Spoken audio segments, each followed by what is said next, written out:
Welcome to Read with Us. Today we will talk about the book Walking by Henry David.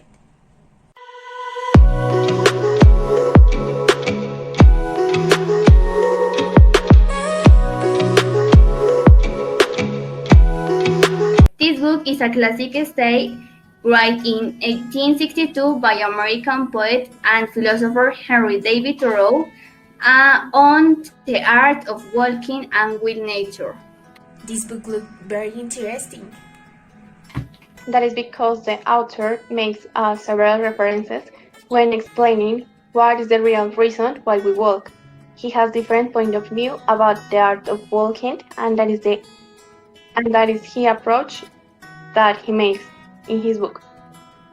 The author also discloses the viewpoints about society through management, class, and they select the real reason where we are going up philosophic senses.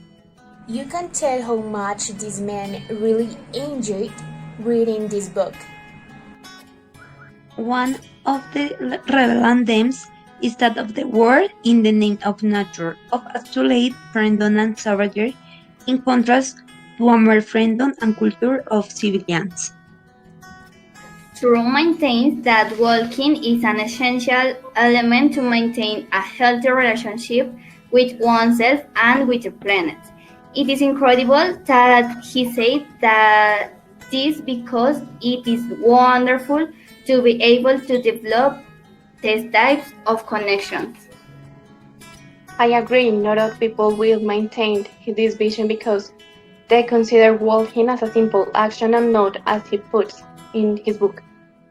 Yes, also knowledge. He discovered that there are more things in heaven and on earth than those that are dreamed of in philosophy.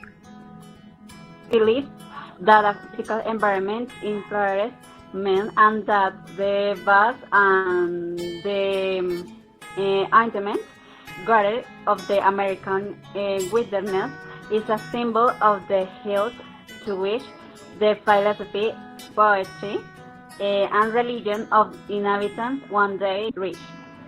He himself prefers the wild vigor and to strike a place where one are recreated to the cultivate garden.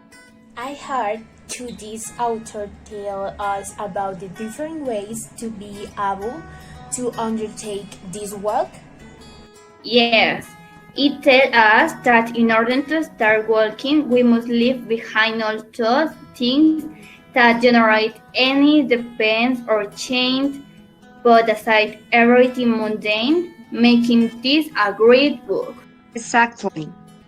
I like the book very much because it talks about very cool things in life. In my opinion, in the book, the truth in the found the greatest strength of wild men. According to Thoreau, also the truth defies common senses. His desire to have unfamiliar atmosphere for the feet is constant, like the man who has dedicated his life to a higher research. He cannot grasp the full meaning of nature. It is like when we decide in beginning to approach to universal truth of our experience of nature with phases of understanding that are written. Exactly, his thinking is so complex that he defines walking as a philosopher, and I thought he had no thought about it. He is right in what he postulates. The idea is to start the path, leaving the worries and problems behind. In this way, our path will be satisfactory, but some people don't pay so much attention to this thinking and are just existing. Okay, for this and more, this is a great book. Thank you for coming and tell us about this wonderful book full of reflections and experiences. I hope the public enjoyed it. It is as much as I did. You can buy this book in any of the bookstores near your home. And thank you for connecting. And now let's go to our commercial breaks. Me conoces, mírame bien si sabes